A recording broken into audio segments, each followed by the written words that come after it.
surprise, surprise, the Israelis bombed Syria, and this time they bombed Aleppo International Airport, right? So Syria has two major international airports. The first is in Damascus, which the Israelis also destroyed last year. And the second one is in Aleppo. And Aleppo is up, to the north of Damascus.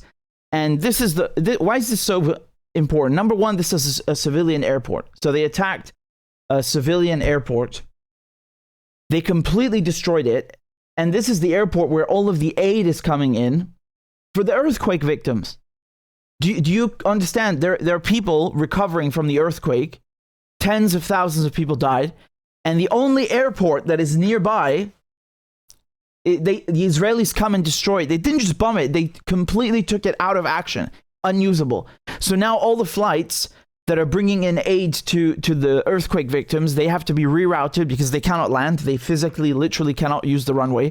They have to be rerouted to Beirut, which is down 2 hours away from Damascus, but if you by car, and then also to Latakia, which is on the Mediterranean coast. Let me just pull up the map so you can get an idea of what I'm talking about. This is where the earthquake happened, right? So most of the people who died were in Turkey.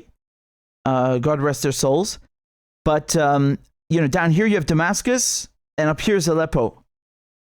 So this is what happened to the airport. It's completely out of action. And I love the headlines, right? The headlines saying that the Syrian state media is claiming that the Israelis attacked the airport, like as if it's, it's just a rumor spread by the regime in Syria. It's not true, right? It can't be because the Syrian state media said it. Well, are you crazy? Who else bombs Syria every week? Ireland? Is it Mexico? Is it Angola? It's Israel. The Israelis are the ones who bomb Syria every week. You see that? So here's the earthquake. That's the hardest hit, but the whole area here, and you see Aleppo is right there. This is Aleppo. So it's the only airport that's actually close enough to help people in Syria. They took it out of action. That's it. And look at the headlines. Look how disgusting they are. If you just Google it, look at this. They see. So this is AP News. Syrian state media. Israeli strike damages Aleppo airport. And here's the Washington Post. Syrian state media. Israeli strike damages Aleppo airport. Syria, this is Times of Israel. Syria and Iran accuse Israel of double crime after jet strike.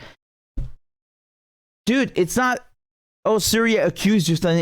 They did it. They did it.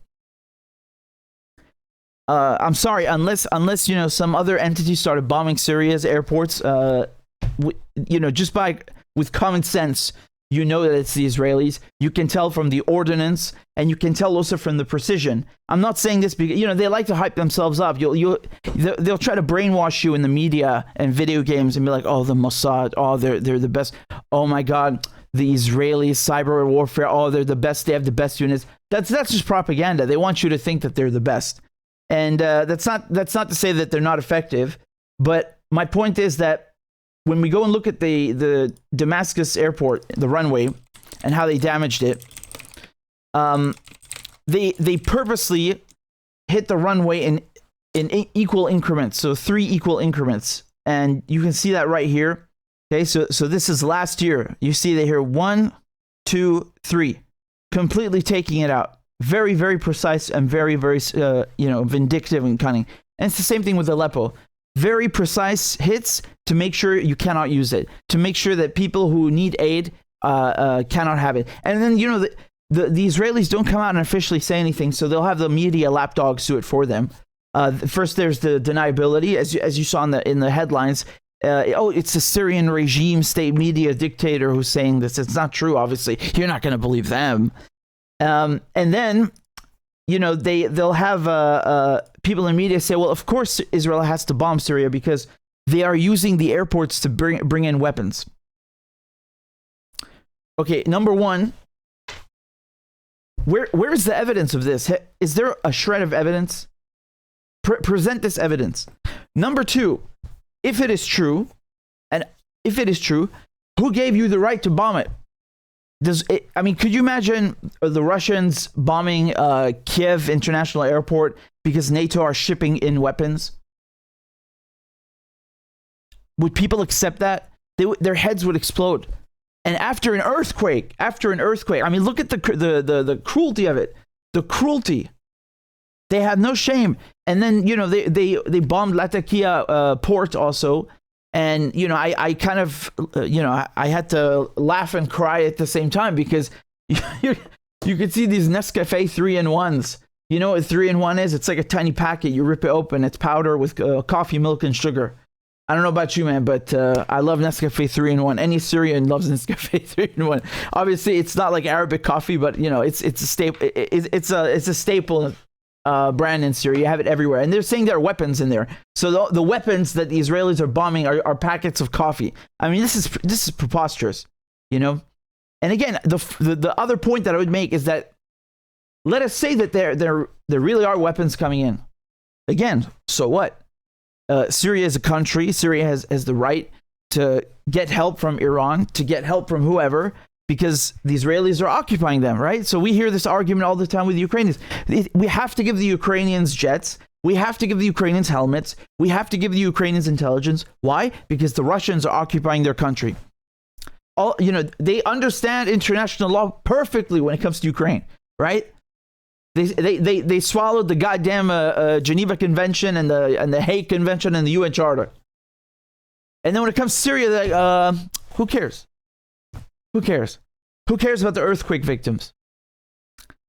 This is despicable. This is really disgusting.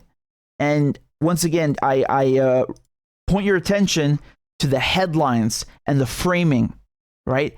How they make it seem like, oh, well, it's not real. It's just Syria and Iran accusing Israel. This is not reporting, man. It's not, you know, you're not doing gossip.